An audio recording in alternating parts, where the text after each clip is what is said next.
মুআজ্জাজ সামাইন ইকরাম, এর পূর্বের জুম্মাতে আপনারা সূরা কাসাসের ৭৬-৭৭ নম্বর আয়াত পর্যন্ত শুনেছেন। এবার ৭৮ নম্বর আয়াত তেলাওয়াত করলাম। এর পূর্বে আপনি শুনলেন যে কারূন তার অন্তরের মধ্যে হিংসা জন্মে গেল। কেমন হিংসা? যে হযরতে হারুন আলাইহিস সালামকে কোরবানির পথ, yani যত পাড়াতে গ্রামে কোরবানি হবে সেই কোরবানির দায়িত্ব হযরতে হারুন আলাইহিস সালামের কাছে ছিল। তো কারূন মুসা আলাইহিস সালামকে খোঁটা দিয়ে বলতে লাগলো যে হারুন তোমার আপন ভাই আর আমি তোমার চাচাতো ভাই, এই বলেই তুমি আমাকে ওই কুরবানির পদটা দাওনি। আমাকে পদ দিয়েছো যে মানুষকে বুঝাবে, তৌরিত পড়ে শোনাবে, তৌরিতের জ্ঞান, এটাই আমাকে দিয়েছো। কিন্তু মানুষের চরিত্র স্বভাব এমনই হয় যে মানুষকে আল্লাহ রাব্বুল আলামিন যেই পদ দিয়ে রাখেন, যেই পদ দিয়েছেন সেই পদে সে মানুষ খুশ থাকে না।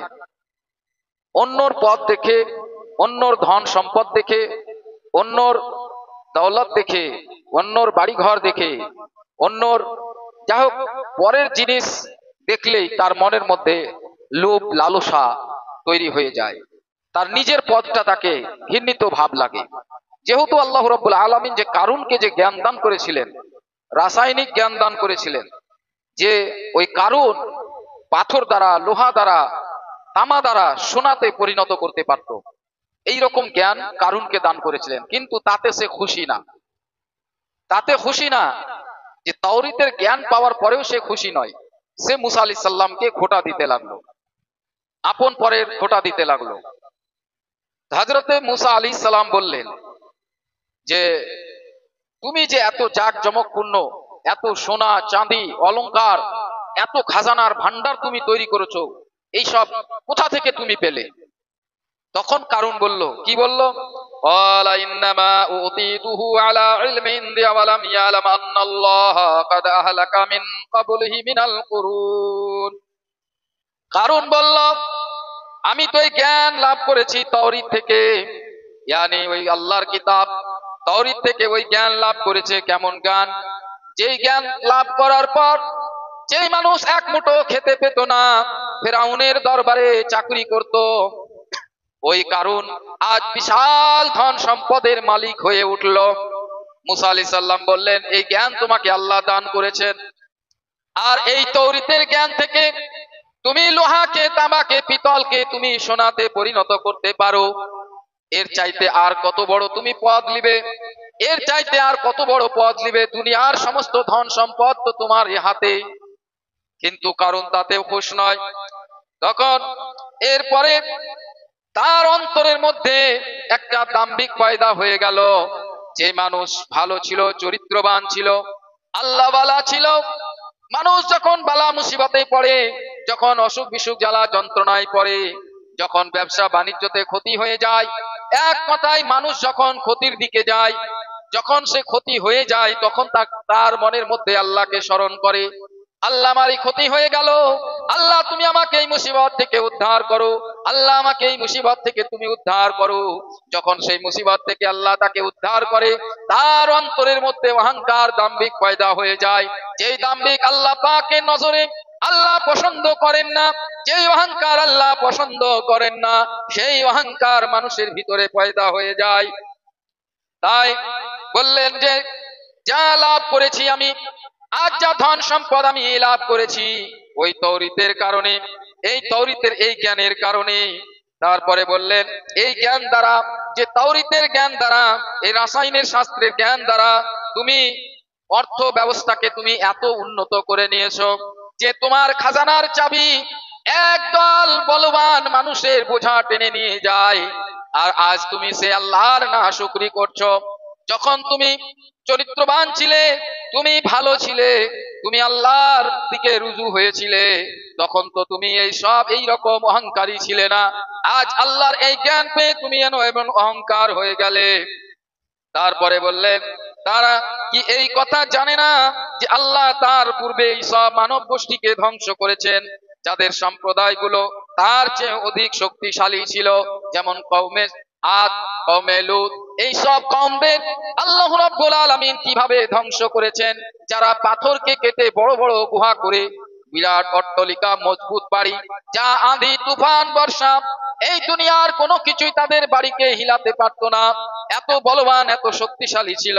কারণকে বলল, কারণ তুমি তো জানো ভালো করে কওমে আদের পরিণতি, তুমি তো ভালো করে জানো কওমের লূতের পরিণতি, তারা কিভাবে শক্তিশালী এত সম্প্রদায় হওয়ার পরেও আল্লাহ রাব্বুল আলামিন তাদেরকে ধ্বংস করে দিয়েছেন।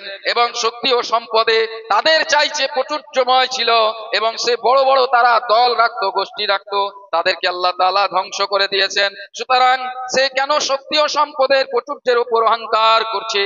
সে তো জানে না যে এমন সব লোকের পরিণতি হচ্ছে একমাত্র ধ্বংস। এবং ওই অপরাধীদেরকে তাদের পাপগুলো সম্পর্কে প্রশ্ন করা হবে না। এর মানে যারা পাপী তাপী, যারা গুনেহগার, খাতাকার, শিয়াকার, আল্লাহ পাক বলছেন ওয়ালা ইয়াসআলু আন যুনুবিহিমুল মুজরিমিন। আল্লাহ রাব্বুল আলামিন ইচ্ছা করলে আল্লাহ পাক বলছেন আমি তো জানি সে কি পাপ করেছে, সে কি অহংকারে বশীভূত ছিল, যা পাপ করেছে কাল কিয়ামতের দিনে হাসরের ময়দানে আমি আল্লাহ আমি তাদেরকে কোনো প্রশ্ন করব না যে কোনো পাপ করেছো না গুনাহ করেছো, আমি তাদের ঘাড় ধরে আমি জাহান্নামের মধ্যে নিক্ষেপ করে দিব। কিন্তু প্রশ্ন করা হবে, প্রশ্ন করার দরকার নাই, আল্লাহ পাক বলছেন কিন্তু প্রশ্ন করা হবে। কিসের জন্য প্রশ্ন করা হবে? ফাখারাজা আলা কাওমিহি ফি জিনাতিহি। আল্লাহ রাব্বুল আলামিন বললেন আমি তাদেরকে প্রশ্ন করব একমাত্র কিসের জন্য? তাদেরকে অপমান করার জন্য, যেন তারা কিয়ামতের মাঠে অপমান হয় যে সে কি পাপ কাজ করেছিল দুনিয়ার বুকে, কি কৃতকর্ম করেছিল, ওই সব কৃতকর্মের ব্যাপারে তাদেরকে জিজ্ঞাসা করা হবে, তাদেরকে তিরস্কার করার জন্য, যেন কাল কিয়ামতের মাঠে হাসরবাসীরাও জানতে পারে, আমিও জানতে পারি, আপনিও জানতে পারেন, সবাই যেন জানতে পারে এর পাপ কর্মটা কি, তার জন্য তাকে জিজ্ঞাসা করা হবে। কিন্তু আল্লাহ পাক বলছে আমার জিজ্ঞাসা করার দরকার নাই, কিন্তু তবুও জিজ্ঞাসা করব কেন? তিরস্কার করার জন্য, তাকে অপমান করার জন্য, যেন কাল হাসরের ময়দানে সে অপমানিত হয়।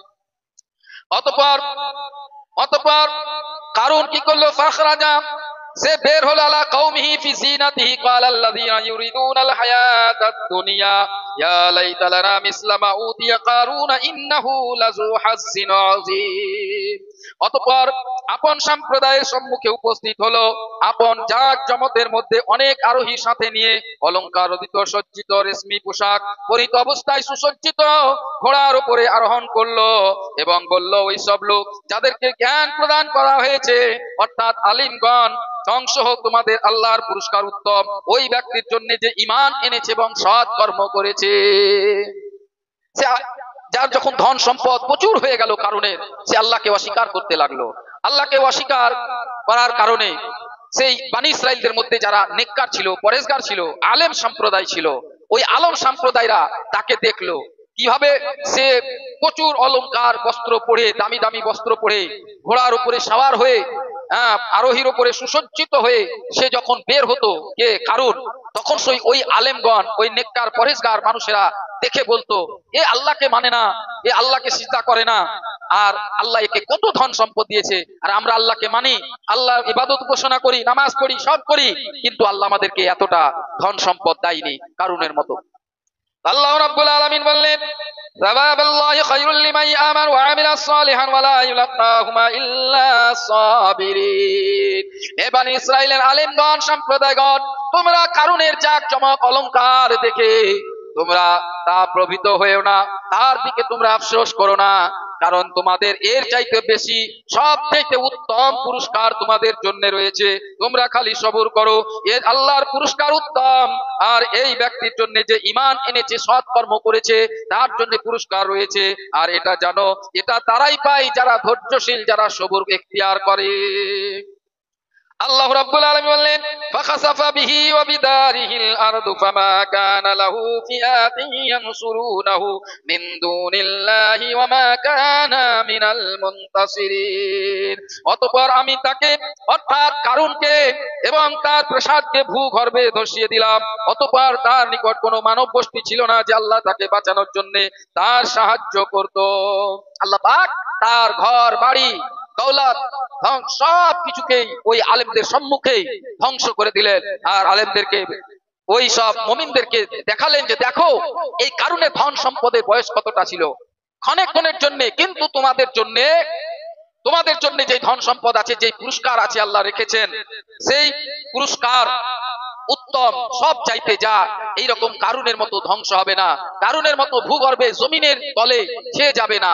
তোমার তারপর আল্লাহ পাক বললেন ওয়াসবাহাল্লাযীনা তামান্নু মাকানাহু বিল আমসি ইয়াকুলুনা ওয়া ইয়াকান্নাল্লাহা ইয়াবসুতু রিজকা লিমান ইয়াশাউ মিন ইবাদিহি ওয়া ইয়াকদিরু লাউলা আম্মান্নাল্লাহু আলাইনাল খাসাবা বিনা ওয়া ইয়াকান্নাহু লা ইউফলিহুল কাফিরুন। এবং গতকাল যারা তার মতো মর্যাদা কামনা করছিল, মানে ওই সব আলেমগণ মুমিনগণ, তারা নিজে আশা করছিল, কামনা করছিল যদি আমাদের কারুনের মতো অল্প ধন সম্পদ হতো, এই আশা করছিল। তারা বলতে লাগলো আশ্চর্যজনক কথা, আল্লাহ রিজিক প্রশস্ত করেন আপন বান্দাদের মধ্যে যার জন্য চান এবং সংকুচিত করেন, যার জন্য ইচ্ছা করেন তার রুজি টেনে নেন, আর যার জন্য ইচ্ছা করেন তার রুজির মধ্যে বরকত করে দেন। যদি আল্লাহ আমাদের উপরে অনুগ্রহ না করতেন তবে আমাদেরকেও ওই কারুনের মতো জমিনের বুকে ধসিয়ে ফেলতেন। হে আশ্চর্য, কাফিরদের জন্য মঙ্গল নেই। এটা আখিরাতের আবাস, yani আল্লাহ পাক বলছে তিলকা দারুল আখিরাতাম, এটা আখিরাতের আবাস, যা মানুষ অর্থাৎ বেহেশত, যেটা পুরস্কার পাবে ওই সব মুমিন ব্যক্তিবর্গরা, যারা ধৈর্যশীল, যারা সবরকারী, যারা এই দুনিয়ার মায়া মমতায়, দুনিয়ার লোভ লালসায় পড়ে থেকেও তারা আল্লাহকে ভুলেনি, আল্লাহর সমস্ত ইবাদত উপাসনা করে গেছে, তাদের জন্য চিরস্থায়ী হচ্ছে সেই আখিরাত। আর আখিরাতে তাদের উত্তম আল্লাহর তরফ থেকে পুরস্কার রয়েছে, আর সেই পুরস্কার আল্লাহ পাক ওয়াদা করেছেন। তো মুআজ্জাজ সামিন ইকরাম, আজ এই দুনিয়ার বুকেও ওই কারুনের মতো আমাদেরও সেই রকম হয়ে গেছে। আজ যখন ধন সম্পদের মালিক যখন হয়ে যাচ্ছি, তখন আমাদের অন্তরের মধ্যে অহংকারে বশীভূত হয়ে যাচ্ছি, আর অন্যের ধন সম্পদ দেখে আমরা হয়তো আফসোস করছি যে আমরা নামাজি মুসলমান, কিন্তু আমাদের এত ধন সম্পদ নাই, এত দৌলত নাই। কিন্তু যারা কাফের, বেদিন, যারা আল্লাহকে মানে না, তাদেরকে আল্লাহ পাক প্রচুর ধন সম্পদ দিয়েছেন। এই রকম কামনা আমাদের মধ্যে অনেকেরই আছে, কিন্তু আল্লাহ পাক তাদেরকে ওই সব ব্যক্তিবর্গদেরকে মেসেজ দিচ্ছেন যে এদেরকে যে আমি প্রচুর ধন সম্পদ দিয়েছি, এদের এখানকারই ঠিকানা, এখানেই এদের ধন সম্পদ থেকে যাবে, এদের জন্য আখিরাতে কোনো পুরস্কার নেই। কিন্তু তোমরা ধৈর্য রাখো, তোমরা সবর রাখো, আল্লাহ তোমাদের জন্য এর চাইতে উত্তম পুরস্কার তোমাদের জন্য রেখেছেন।